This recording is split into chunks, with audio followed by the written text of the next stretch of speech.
Salut les gens! Salut! Bienvenue dans la riposte! Je m'appelle Hakim Omiri. Dans cette émission, on va rire de l'actualité parce que si l'actu est une farce, autant qu'on en rigole. Alors avant de commencer, abonnez-vous, partagez et faites comme Benjamin Netanyahou, bombardez la section commentaires comme si c'était Gaza. Parce que l'algorithme, il aime pas les sujets qu'on aborde, c'est très étrange, du coup on compte sur vous pour partager. Vous êtes prêts? La riposte, c'est parti! La riposte. Radio Nova.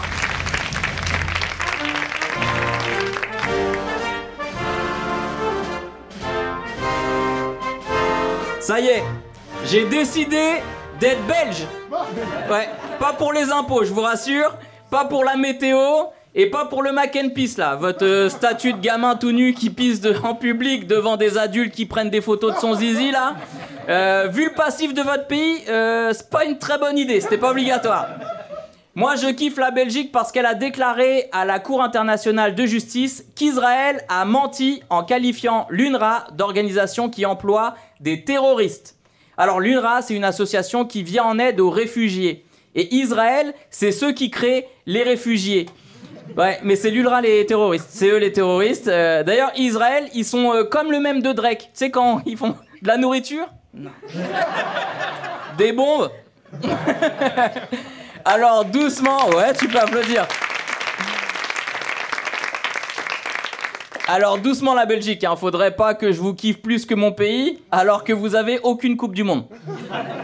Après une enquête sérieuse de l'ONU, la conclusion est sans appel, Israël a menti. Mais non! Netanyahou il a menti. C'est normalement, après Netanyahou a dit, on devrait pas avoir une enquête.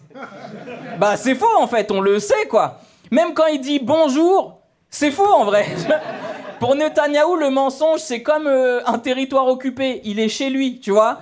Il y a même son biopic qu'on a parlé. Vous l'avez peut-être vu, son biopic? Menteur, menteur. Jim Carrey, il a dit, j'ai pas réussi à mettre autant de mensonges que je voulais dans le film, j'étais dégoûté. Benjamin, même son nom de famille, c'est un mensonge. Il s'appelle Milejkowski. Le problème, le problème, c'est que c'est polonais. La réaction était vraiment spontanée. Alors, ils ont réécrit l'histoire comme d'hab. Netanyahou, ça veut dire Dieu m'a donné. Ouais. Excuse-nous, Ophélie Winter. Dieu m'a donné la foi et la Palestine.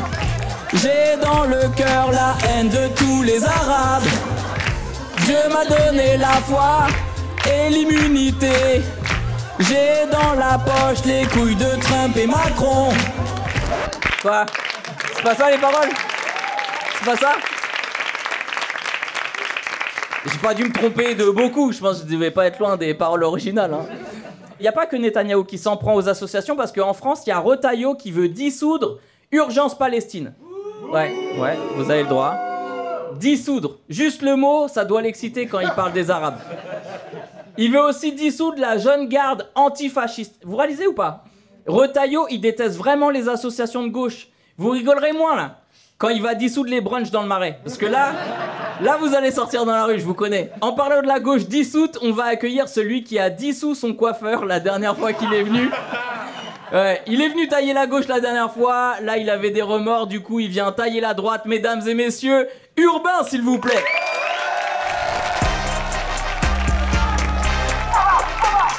Radio Nova. Salut les gauches, ça va? Je vois qu'on a mis tous les deux un maillot de basket. On n'a pas exactement la même team. Magnifique. C'est la même passion. Allez. Eh ben allez, la Palestine, t'en as que parlé que 27 fois. Allons-y. Non, allez. Ça va la gauche? Vous êtes content d'être de gauche? Ouais. Eh ben cette fois, vous avez raison. Voilà. Je fais mon mea culpa parce que la dernière fois, je suis venu cartonner la gauche et j'ai perdu quelques amis. Voilà. Alors après, c'est de ma faute. J'ai quand même dit, la gauche, on pourrait quand même être un petit peu moins sectaire quand même. Et on m'a dit, crève, sale traître. Voilà, ce qu'il vaut quand même. Et ne prouve pas du tout mon point. Voilà. Alors, non, par contre, on m'a aussi dit, ta chronique, elle est de droite. Et ça m'a vexé. Et après, j'ai vu des officiels du PS repartager la chronique et j'ai fait, ok, c'est peut-être de droite. Ok. C'est la preuve. N'empêche que c'est pas une raison pour les taper dans les manifs. Je chie. C'est ton opinion, tu fais 2 mètres, alors je te respecte. Mais je persiste personnellement. Je suis à 3 mètres de toi, je chie sur les gens qui ont fait ça. Je vous ai déjà dit la semaine dernière, il fallait taper sur les djembés. Voilà, pas... Déjà, je suis urbain. Qu'est-ce que c'est que ce prénom de merde? Voilà. Et après, je me suis dit, mais urbain, est-ce que t'es de droite? Eh ben, je crois pas. Voilà, donc je vais tenter d'expliquer pourquoi je pense que la droite, c'est de la merde, tout en étant un petit peu sympa avec eux, parce que bon, apparemment, ils m'aiment bien. Et cet été... Entre 2 festivals de hippies, j'aimerais bien aller dans une maison où il y a une piscine. Et la dernière fois que j'ai vu une piscine, c'est un mec d'extrême gauche, c'était une flaque constituée de vin rouge et de vomi. Donc je suis revenu remettre l'église au centre du village, la mosquée dans la cité, la synagogue. Allez, on y va, allez, c'est parti. Donc, dans le respect, dans l'antagonisme politique, voici mes raisons de penser qu'être de droite, c'est complètement con. Alors, point 1.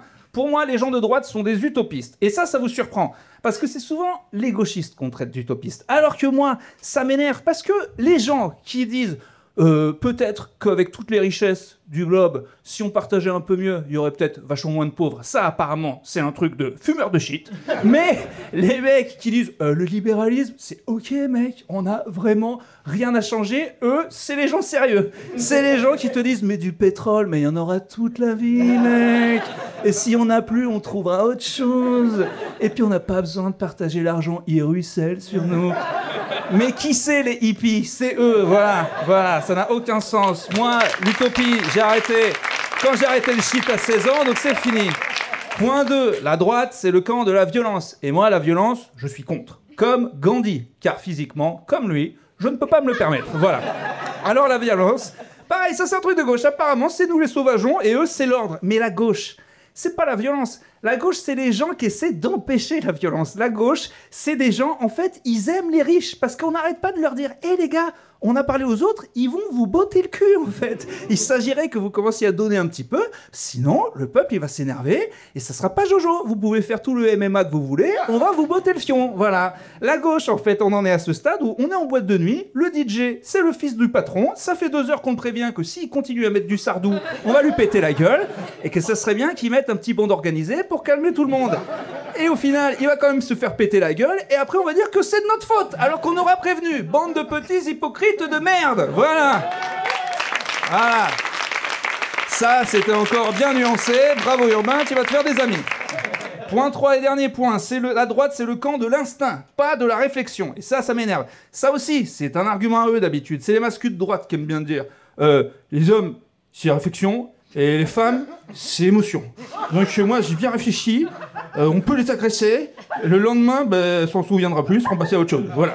Donc moi, ça m'énerve, parce qu'à droite, ils font que des phrases toutes faites à la con, genre s'ils bossent, les pauvres, ils s'en sortent. Alors t'as des tonnes de sociologues depuis des années, ils ont des diplômes, ils t'expliquent que si t'es né dans la merde, t'as 90% de chances de rester dans la merde, mais vu qu'il y en a un qui s'en est sorti, ils sont contents. Voilà, ils l'adorent. Le pauvre qui s'en est sorti à droite, ils l'adorent. Oh là là, s'ils pouvaient se branler sur un mec de banlieue qui a des diplômes, oh là là, ils aiment le mettre au premier rang. Ça, les lacs du Connemara et les doudounes sans manches, ils adorent. Mais c'est vraiment complètement con. Il y en a 1 sur 1000 qui s'en sort, on t'explique. Et ils ont le culot de dire que les 999 autres, c'est des teubés. Mais quand on se veut le camp de la rigueur, on base ses analyses sur des chiffres et pas des exceptions à la con. De toute façon, les chiffres, ils aiment pas ça. C'est un truc d'arabe. Donc pour moi, tout ça, c'est une supercherie. D'ailleurs, t'as vu, supercherie, ça fait supercherie. Voilà. C'est du Verlan. On est sur France Inter, on n'est pas sur France Inter. Ouais, surtout pas. Donc, on n'est pas sur France Inter. Les gens ont moins de 75 ans, je peux me permettre un petit Verlan. Le hip-hop, les années 80. Ils viennent d'arriver au hip-hop. Ah ouais, sérieux, supercherie, on dirait un super-héros de droite. Sérieux. On dit, regardez, ces PDG ont coulé une boîte et des méchants lui ont déchiré sa chemise. Vite, appelez supercherie. Bon voilà, j'ai des points en plus, mais ça sert à rien, je prêche des convaincus et les autres sont déjà en train de commenter que je devrais prendre une douche alors que j'en sors, putain, je vais pas en prendre tous les mois. Merci. Allez, salut la gauche, à très bientôt. Merci Urbain.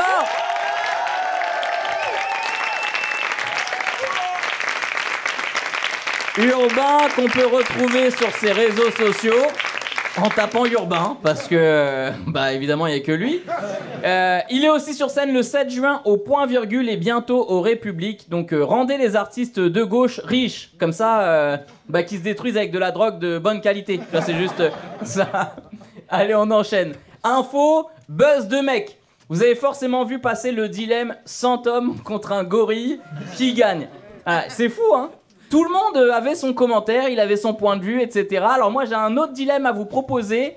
52 milliardaires contre 68 millions de Français, qui gagne? Ouais, bah c'est les milliardaires, calmez-vous tout de suite.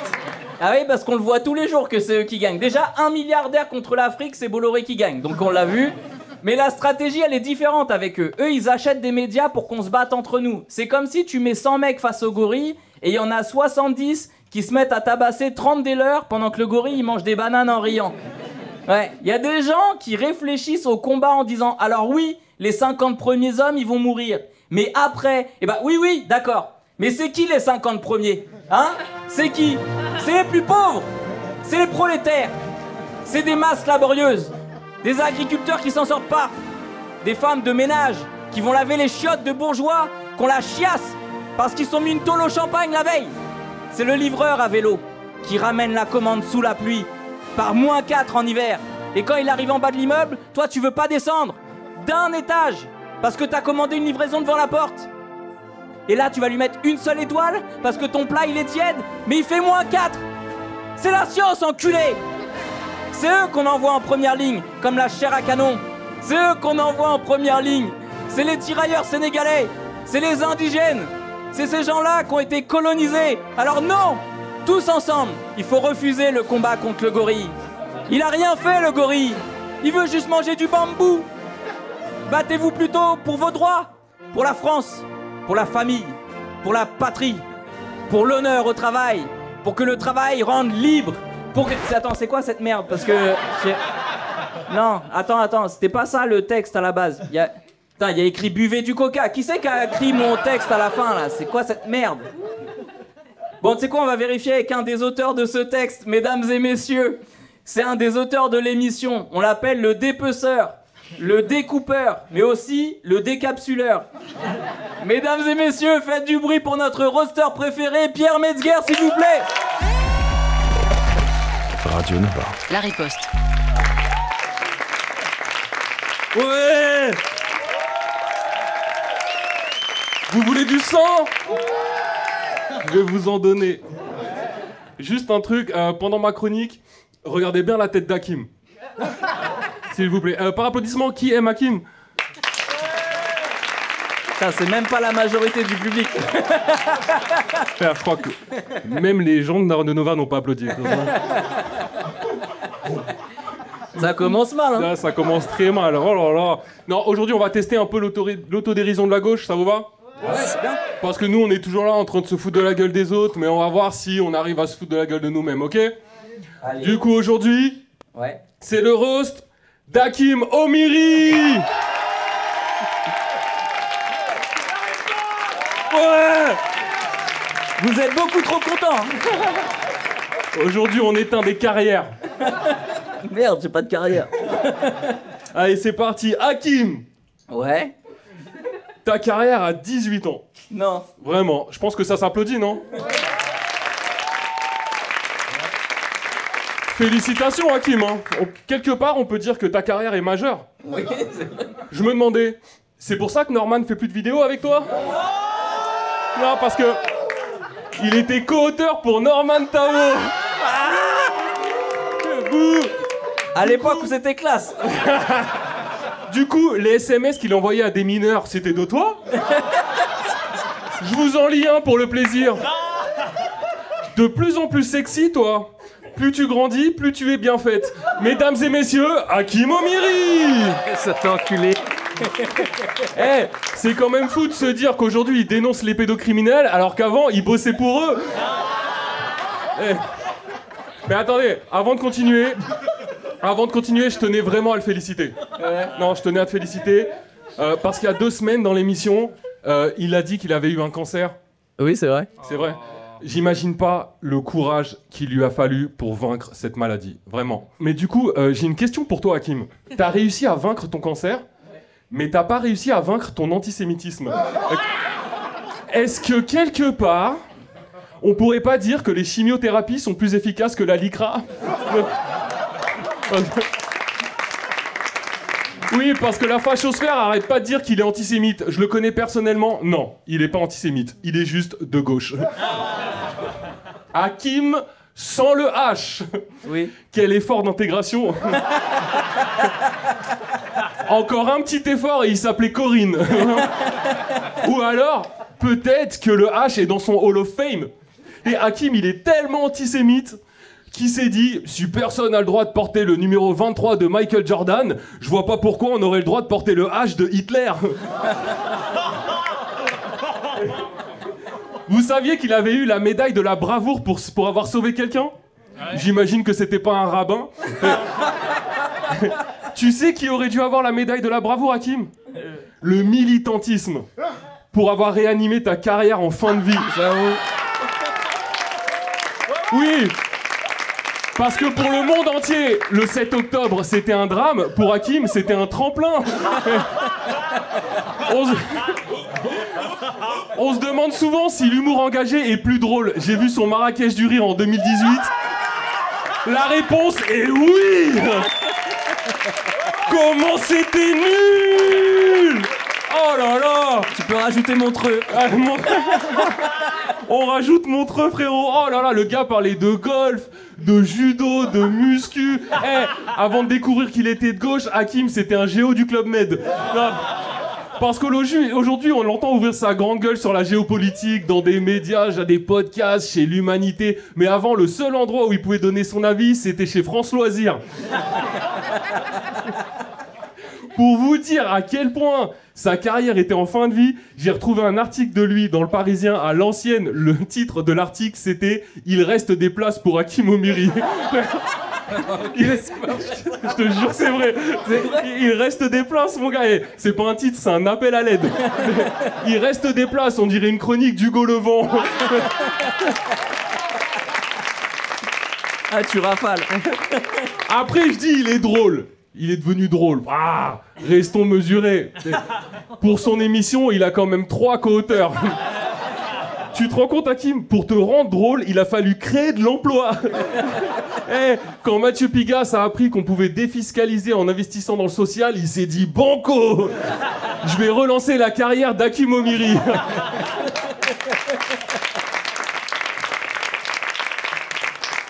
Du coup, je tenais à te remercier, Hakim. Je te remercie pour tout ce que tu as fait pour moi, mais je voulais surtout remercier ton manque de talent pour m'avoir permis de rentrer chez Noah. C'est tout pour moi. Merci Pierre. C'est très drôle. Ah.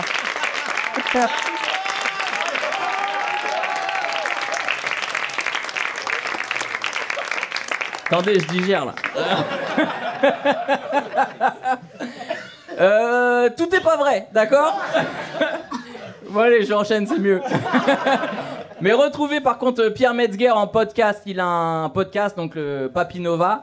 Son podcast, il s'appelle Ouais Ouais Ouais. C'est le vrai nom de ce podcast. Allez-y, vraiment, c'est génial. J'ai jamais écouté. Allez, information gustative. Est-ce qu'on a encore le droit d'avoir des goûts en France? J'explique. Parce qu'à la riposte, j'explique. Les députés RN ont attendu que la minute de silence en hommage à Aboubacar Cissé se termine avant de rejoindre l'hémicycle à l'Assemblée nationale. Ouais. Non, mais ils sont pas racistes. Non, ils sont pas racistes. Juste, ils aiment pas les Noirs. Ça a rien à voir. Non, mais en plus, là, il est musulman. Donc, il y a 2 raisons de pas l'aimer. Et puis, en plus, il est sans papier. Donc là, c'est lui qui provoque, j'ai envie de dire. C'est la faute de l'individu, j'ai envie de dire. Non, mais on dit bien, chacun ses goûts. Est-ce qu'on peut encore ne pas aimer des gens? Non, mais je vous pose la question. Je pose la question. J'aurais des lunettes, je les aurais retirées. Il y a des gens, ils aiment pas la coriandre. Il y a des gens, ils aiment pas la coriandre. Est-ce qu'on leur fait un procès? Non, je ne crois pas. Bon, bah, eux, c'est pareil. Ils aiment pas Aboubacar. Chacun ses goûts. Mais plus sérieusement. Aboubacar Cissé a pris 57 coups de couteau. On leur demandait 1 seconde de silence par coup de couteau et ils n'ont pas réussi à le faire. Ils ont même pas réussi à faire semblant de pas être racistes pendant 1 minute. Parce qu'un musulman assassiné, pour eux, c'est pas un drame, c'est un projet. En plus, tu pouvais rire, c'est pas grave. En plus, tué par un étranger, donc là, c'est jackpot pour eux. Donc, d'après mes infos, s'ils ont pas fait 7 minutes de silence, c'est parce qu'ils étaient dégoûtés en vrai. Parce que eux, à la base, ils voulaient faire une hola. Et t'as Retailleau qui a dit « c'était mon idée à la base !» Le seul moment où le RN respecte 1 minute de silence, c'est quand le juge leur demande les preuves de leur travail au Parlement européen. Je précise que les députés RN étaient présents sur place. Ça veut dire qu'ils ont choisi de ne pas être là. Quand Samuel Paty est mort, ils ont fait des perquisitions chez des parents d'élèves parce qu'ils n'avaient pas respecté la minute de silence. Là, c'est des députés, hein. Quand je les ai vus, j'étais devant mon écran, j'étais en train de les compter. Je me disais député, député, député, député, député, député, député, député. Si vous avez une hallucination auditive, c'est le hasard. Ouais, j'étais là, député, député, député, député, député, député. Ouais. Retailleau n'a même pas réussi à dire le nom de Aboubacar Cissé. Il l'a appelé l'individu. On aurait dit que c'était Voldemort et il voulait pas le nommer. Alors heureusement, on a compris qu'il parlait de lui parce que Bruno, il n'a pas besoin de dire les mots pour qu'on les entende. Écoutez par exemple son excuse pour ne pas avoir rencontré la famille. Que c'est difficile de retrouver la famille. Nous l'avons retrouvé, sa famille est pour partie en Afrique d'ailleurs. Ah ouais, où ses 2 parents d'ailleurs sont dans 2 pays africains d'Afrique noire. Ah. C'était difficile. Certains se disaient les cousins, d'autres frères, d'autres oncles. Ah oui, donc cousin, frère, oncle. Ah ouais, c'est pas la famille. Ouais, non, c'est pas la famille. Non, il était là. Mais attendez, on va quand même pas rencontrer des noirs. Ça fait beaucoup dans une pièce là. Hein. Il est arrivé dans la pièce, il a dit mais c'est qui le chef du village là?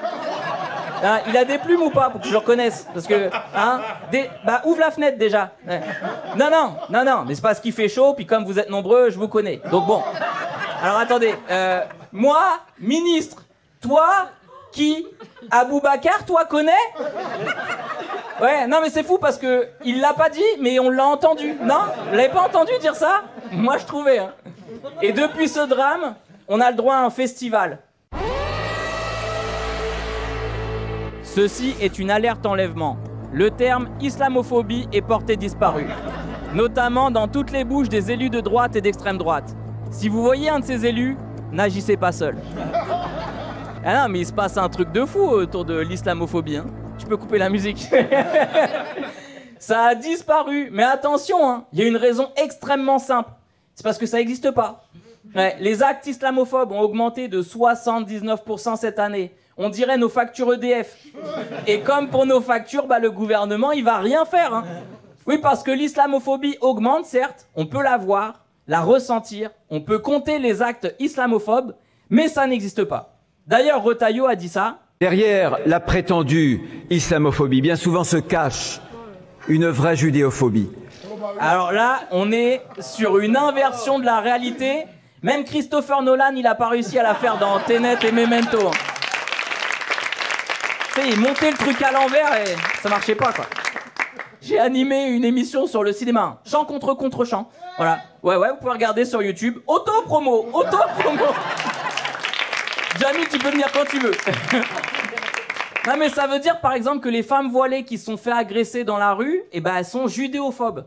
Ouais, il a remplacé la victime d'un racisme par un autre en la faisant agresseur. J'ai cherché des exemples à vous donner et j'ai pas trouvé parce que ça n'existe pas en fait. Comme l'islamophobie finalement, voilà, ça n'existe pas. Ce qui existe par contre, c'est le prochain chroniqueur qui, du haut de son jeune âge, a le cholestérol d'un quinquagénaire. Il vient nous parler du Vietnam et de son histoire avec la France, mesdames et messieurs. Hugo Levent, s'il vous plaît. La Riposte, une émission présentée par Hakim Omiri. Salut. Bon, j'avais prévenu la semaine dernière, si c'était pas complet le spectacle, je devenais de droite. Donc ça part. Aujourd'hui, chronique sur l'immigration. Quand c'est trop, c'est trop. C'est trop. C'est nous qu'on sait. C'est vous qui sait. C'est vous qui sait. C'est nous qu'on sait. Il a une blague, ça fait 8 chroniques qu'il la tire. Pas vrai, Ibrahim Malouf. Ah non, deux blagues.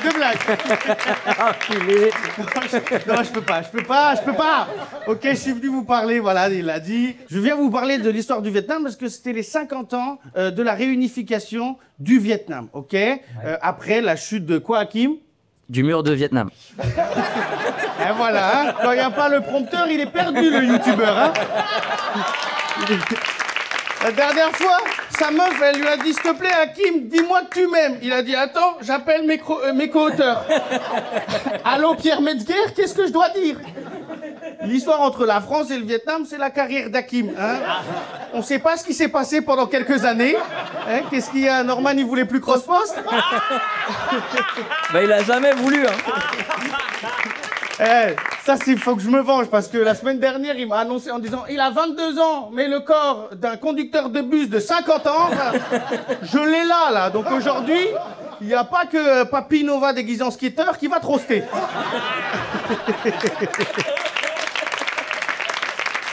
Marrant.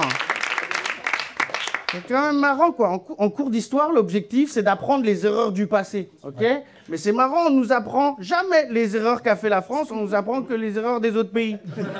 Alors qu'on en a fait des erreurs, la France, hein? Mais vous vous rappelez de combien d'erreurs qu'on nous a appris en cours d'histoire? Ah, voilà. Alors qu'on en a fait. Rien que moi, pendant ma génération, on a eu quoi? Laisser éditer le livre de Nicolas Bedos. On a eu Macron vs les Gilets jaunes, la gestion du Covid, le Marrakech d'Hakim. Il y a eu beaucoup d'erreurs pendant la fin. Les gens vont chercher ça, hein, maintenant. Peut-être qu'il va marcher maintenant, hein. Il va faire autant de vues que j'ai vendu de billets. Donc, non, il y a 50 ans, c'était du coup la fin de la guerre du Vietnam. Hein. Ils ont réussi, le Nord-Vietnam a réussi à combattre les États-Unis, à gagner contre les États-Unis, après avoir gagné contre les Français qui les colonisaient, tout en étant moins armés. Comme quoi, c'est pas la taille qui compte, mais c'est la manière dont on s'en sert. Et moi, j'ai de la chance, j'en ai une grosse et je m'en sers super bien. Pas vrai, Hakim? On dit jamais non à une impro, Hakim. J'avais 15 ans et voulais faire une vidéo avec Norman. J'ai pas fini. Bip bip. Allez, c'est parti, Hakim, je t'emmène sur l'autoroute du seum. C'est même pas mon anniversaire. Ouais, j'avais épuisé, j'ai plus assez de blagues, il fallait que t'en prennes. Et ce qui est marrant avec la guerre du Vietnam, c'est que... Tu vas faire... Tu fais trop de blagues à apprendre. Ouais. Il y a des enculés qui vont encore dire... T'as trompé personne, refais-la. Ça a commencé sa phrase par rien des autres. Parce que le montage, il est pas incroyable non plus. Rien qui saute dans toutes ses chroniques, il est à gauche, à droite. Désolé au monteur, hein. Mais faut mettre une cam publique, quoi. Je fais rire une personne et ça me va très bien, les frérots. Je suis pas gourmand, moi. Ça fait une personne de plus pour le spectacle, moi, je vous le dis. Moi. On fait petit à petit. Mon humour, c'est du porte-à-porte. Avec la colonisation, ce qui est marrant, c'est qu'il y a encore des gens qui vont oser dire « Ouais, mais non, mais grâce à la France, on a apporté des écoles, des hôpitaux et des routes au Vietnam. » Ouais, enfin, c'est les Vietnamiens qui les ont construites sous la contrainte, hein. Et après, les Français, ils ont dit « C'est nous qui avons tout fait !» On dirait moi qui te dis « Ah, j'ai que baisé cette nuit !» Alors qu'on sait très bien que vu ma corpulence, j'ai rien fait, j'étais sur le dos à me faire baiser. Parce que moi, en missionnaire, je ressemble à un phoque qui essaye de monter sur la banquise. Enfin, c'est un enfer. Il y a encore des gens qui pensent que la colonisation, c'est un échange.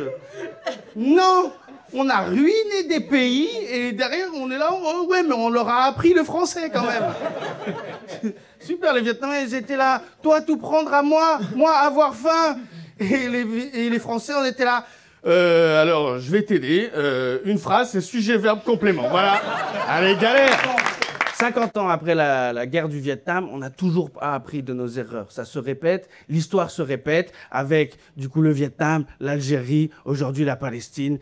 Et tout le temps, l'histoire se répète. Le seul moyen que l'histoire arrête de se répéter, il faut expliquer les erreurs aux gens. Par exemple, moi, dans mon immeuble, il y a un gars, il s'est fait voler 100 grammes de weed. Mais ça ne va pas se reproduire s'il apprend de ses erreurs. Il ne faut pas mettre ses clés sous le paillasson et me le dire. 50 ans après la guerre du Vietnam, on n'a toujours pas appris de nos erreurs. Aujourd'hui, quand le gouvernement français regarde Israël, il voit son reflet et détourne le regard. Donc, pour conclure, chaque Français qui viendra à mon spectacle sera pardonné pour la colonisation du Vietnam. Merci beaucoup. Force au monteur, force au monteur. Hugo Levent, qu'on peut donc retrouver au Sacré le 14 mai. Réservé, il est en galère, mesquine. Il a acheté lui-même les 30 premières places, ça commence à faire cher. Allez, on enchaîne. L'info qui fait mal à la tête. Est-ce que vous connaissez le Doliprane? Non, ou c'est presque comme l'Aspirine? Oui ou pas? Non, parce que faut vous habituer à le prononcer comme ça, parce que le Doliprane vient d'être vendu à un fonds américain. Trump, il est capitaliste, rien qu'il fait des affaires. Macron, il est capituliste, rien qu'il lâche l'affaire. Il vend vraiment tout ce qu'il y a de bien en France et il garde tout ce qui est nul, c'est-à-dire son gouvernement et sa politique. Le Doliprane... Et sa femme, t'es un enculé, toi.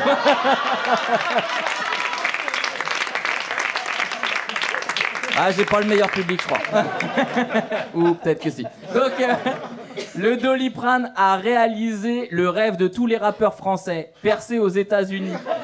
Ah ouais, il va quitter le pays en disant des trucs du genre « Personne n'a jamais cru en moi, je me suis fait tout seul, venez pas sucer maintenant que je suis effervescent ». En tout cas, on lui souhaite bonne chance et j'espère qu'il va percer plus qu'Omar Sy. Après, ça devrait être plus facile parce que lui, il est blanc. Quand même. Ouais. Quand même. Le Doliprane, c'était notre plus gros banger. Hein. On aurait pu leur refiler un truc claqué, genre, je sais pas, valse. Ou mieux, la valse. L'eau pétillante, la pourrave, là. C'est la Vittel des eaux pétillantes, ça. Hein. Eh, la team Vittel, si vous écoutez l'émission, on n'est pas ensemble. Déjà, voilà. Et là, vous dites, vu que Sanofi va toucher 10 milliards d'euros, est-ce qu'ils vont rembourser les milliards d'argent public qui ont été touchés pour financer leurs recherches? Bah non. Allez, sujet suivant. Gérald Darmanin veut faire payer aux détenus des frais d'incarcération. Quand t'es en prison, tu peux pas sortir. On te traite hyper mal et maintenant, faudrait payer pour ça. Donc ils veulent transformer les prisons en EHPAD, en fait. Petite question qui me tarabiscouille. Je sais pas si ça se dit. Une question qui me tarabistouille. Si les détenus ne payent pas les frais, ils vont faire quoi? Les expulser? Bon, Olivier, t'as 3 mois de prison de retard. Donc maintenant, tu sors. Mais attends, mais il me reste 20 ans à faire. J'en ai rien à foutre. Tu reviendras quand tu pourras payer. Et là, vous dites, ça n'a aucun sens. Effectivement, ça n'a aucun sens. Comme notre chroniqueuse quand on amène des personnages de malades. Elle revient cette semaine avec une candidature au poste de pape. Mesdames et messieurs, faites un maximum de bordel pour la Bajon, s'il vous plaît. La riposte. Radio Nova.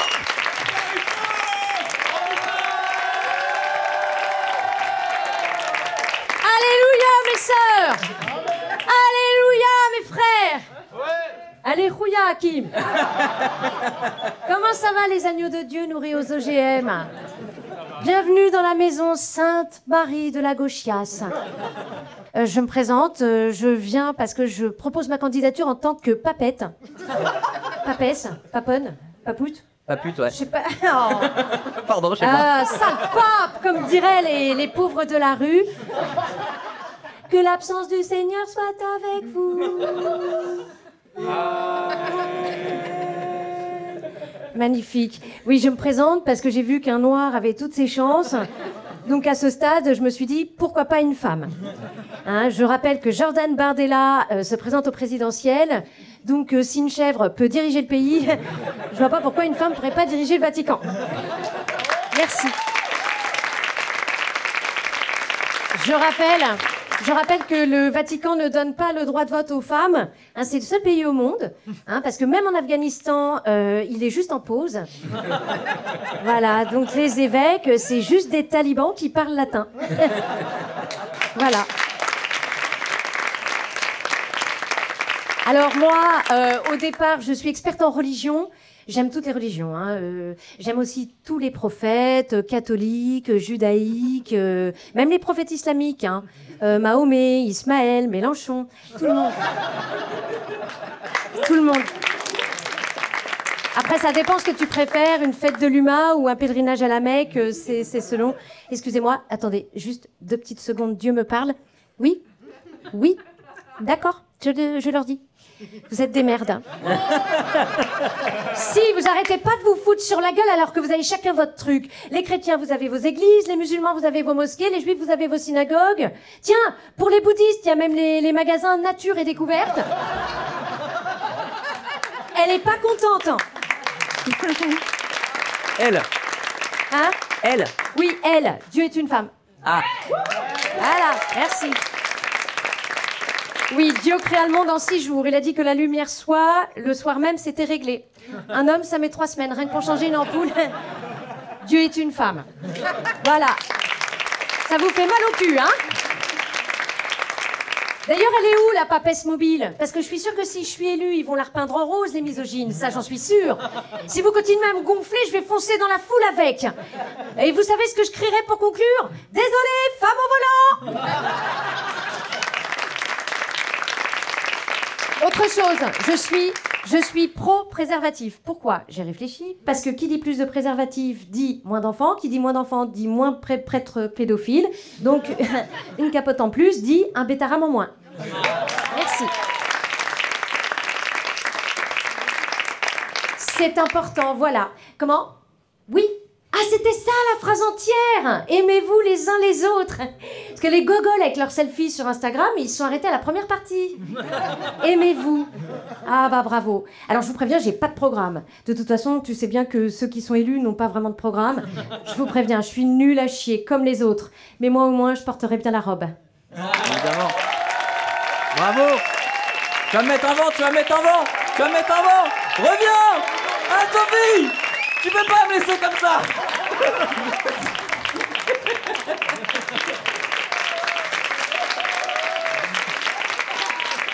J'ai failli mourir, hein. C'est pas passé loin. Putain, je prends cher aujourd'hui. Ça me calcule pas du tout quand elle se barre. J'ai fait mon taf, je rentre chez moi. Cartman. Donc, je rentre à ma maison. Donc, pardon. Retrouvez la Bajon en tournée dans toute la France. Toutes les infos sont sur ses réseaux. La Bajon. Allez, info intox ou info intox. À vous de choisir, vous le mettrez dans les commentaires. Lundi dernier, Valeurs Actuelles a annoncé la candidature de Cyril Hanouna aux élections présidentielles. 24 heures après et des sondages catastrophiques, il a finalement avoué qu'il s'agissait d'un prank. Ouais, c'est un prank. Hanouna, il a envoyé Valeurs Actuelles prendre la température, comme toi en 5ème quand t'envoyais ton pote pour savoir si la meuf elle était amoureuse de toi. Ils ont dit quoi? Tu veux pas sortir avec mon pote? Pourquoi? Parce qu'il a soufflé dans le cul d'un chien? Ah ouais? Non mais c'était un prank. Non mais il voulait pas sortir avec toi de toute façon. Hein. Comment t'as eu? Il a déclaré qu'il préparait ce prank depuis 3 semaines. Je comprends même pas ce qu'il y avait à préparer pendant 3 semaines. C'est juste une fausse information, quoi. Mais trouve-toi une passion, je sais pas, et pas le sport, s'il te plaît, parce qu'on te... Hanouna, je t'ai vu faire du padel, laisse tomber. Essaye, je sais pas, le saut à l'élastique, peut-être. Sans élastique, peut-être. Je sais pas, hein. Ouais, depuis qu'il a plus son émission, tu sais, il a plus de quoi harceler ses chroniqueurs, du coup, je pense qu'il s'ennuie, tu vois. Comme Morandini quand il est face à une personne majeure et consentante. Il a déclaré avoir acheté un exemplaire de valeur actuelle pour l'occasion. Genre, il était pas abonné.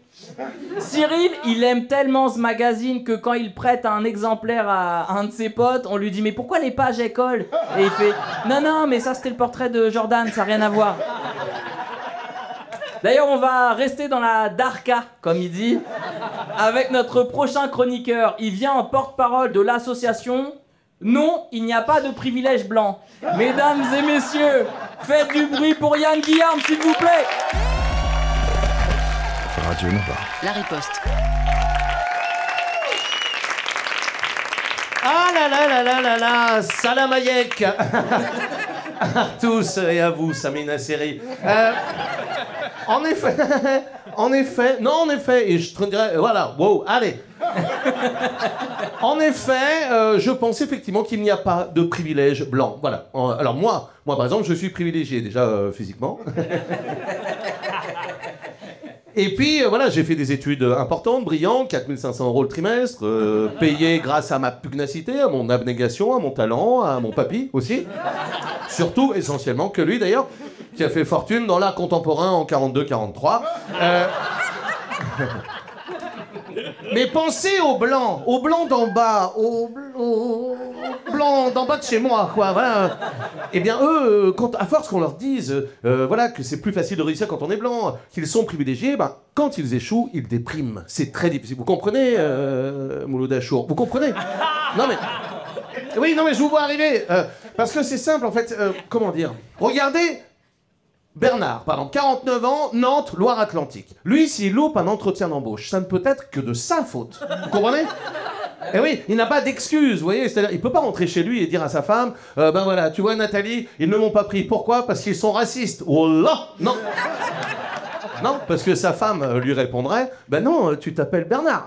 Bernard, qu'est-ce qu'il n'y a pas de wouli, pas du tout. Tu es breton. Tu es breton, donc voilà, il y a... Non, c'est pas ça, c'est ça. Faut se ressaisir, Bernard, tu es juste nul en entretien. Et là, Bernard rétorquerait, Blafoumouk, Nathalie. Je me sens Kader, voilà. Je te rappelle que je suis transarabe. J'ai déjà acheté 2 djellabas à Marrakech et Wahid. Tu vois, je parle comme eux. Oh putain, sous prétexte que je suis blanc, je ne pourrais pas être un arabe discriminé? Ben non, voilà, il ne peut pas, non. Bernard ne peut pas parce qu'il est blanc. Mais vous voyez ce que je veux dire? C'est-à-dire que c'est compliqué pour la plupart des blancs médiocres. Kevin, par exemple. Kevin, 27 ans, Tourcoing, le Mordor. Claquettes, chaussettes, maillot de la Juve, pento sur le côté, boucle d'oreille, sac, banane Lacoste. Non. Lui, son bagage culturel, il peut le ranger en cabine. Même chez EasyJet. Donc, comprenez? Non mais... Kevin, lui, il dit tout le temps, moi, si je trouve pas de boulot, si je trouve pas d'appartement, c'est parce que je suis sénégalais, Nangadef. Et après, il montre une photo de son papy. Non, Kevin, si ton papy, il est noir sur la photo, c'est parce qu'il travaillait dans les mines de charbon. Voilà, c'est tout. Tu n'es pas sénégalais. Donc, à un moment donné, je veux dire, si tu trouves pas de travail, si tu es chômeur depuis des générations de père en fils, c'est simplement parce que dans ton CV, sur expérience, tu as mis Coke, MD, Viagra, Club Libertin, Sonagay, voilà, pour voir, pour essayer. Ce ne sont pas les bonnes expériences, Kevin. Vous comprenez, donc? Ce que je veux dire... Donc il n'y a pas de privilège blanc. Et je vais vous dire pourquoi. Pourquoi? Parce que c'est nous qu'on sait. Et pourquoi c'est nous qu'on sait, contrairement à l'humoriste vietnamien de cette émission? Bah parce qu'on sait, parce qu'on apprend notre texte. Voilà, tout simplement. Ça se joue. C'est marrant, hein? C'est marrant, hein? Mais ça se joue à pas grand-chose. Bref. Non, si vous voulez. Tu comprends? Non, mais c'est vous qui savez? Non, c'est moi. Bon, ben voilà. Non, mais c'est dingue. Et là, tu paniques, tu vas perdre le tien. Non, pas du tout. Non, je prends le temps de jouer, c'est tout, voilà. Non, parce que... Bon, retour, voilà. Si vous ne trouvez pas d'appartement de vos rêves, c'est pourquoi? Parce que tout simplement, vous êtes pauvre. Pour les agents immobiliers, tous les pauvres s'appellent Boubacar. C'est-à-dire qu'il n'y a pas de... Il n'y a pas de privilège blanc, il y a surtout un privilège riche. Voilà, mesdames et messieurs. Alors, les pauvres, eh bien, de toutes les couleurs, unissez-vous et créez-la contre nous, enfin, cette riposte. Mesdames et messieurs, merci. Bravo! Super. Yann Guillarme.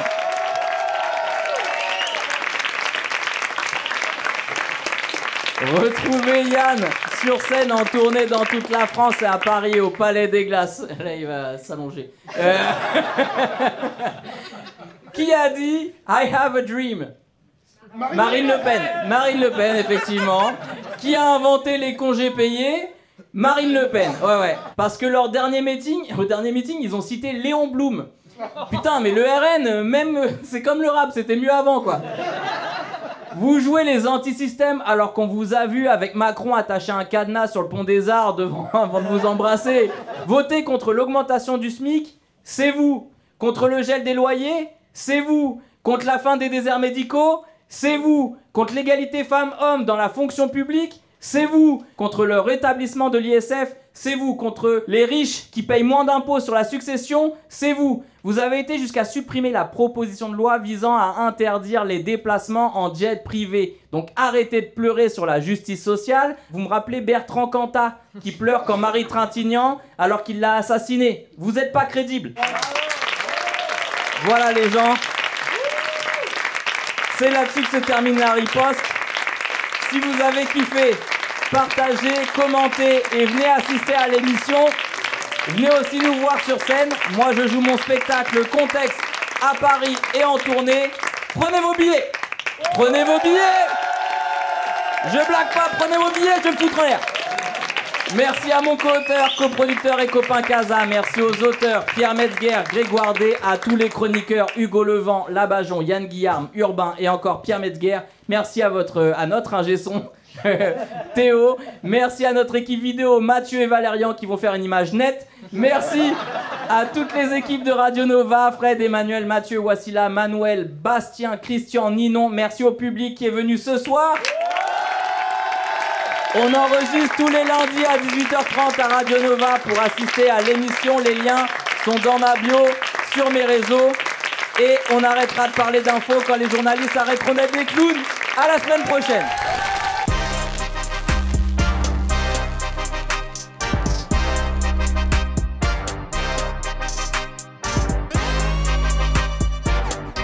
C'était La Riposte avec Hakim Omiri, à retrouver en podcast sur nova.fr et en vidéo sur YouTube.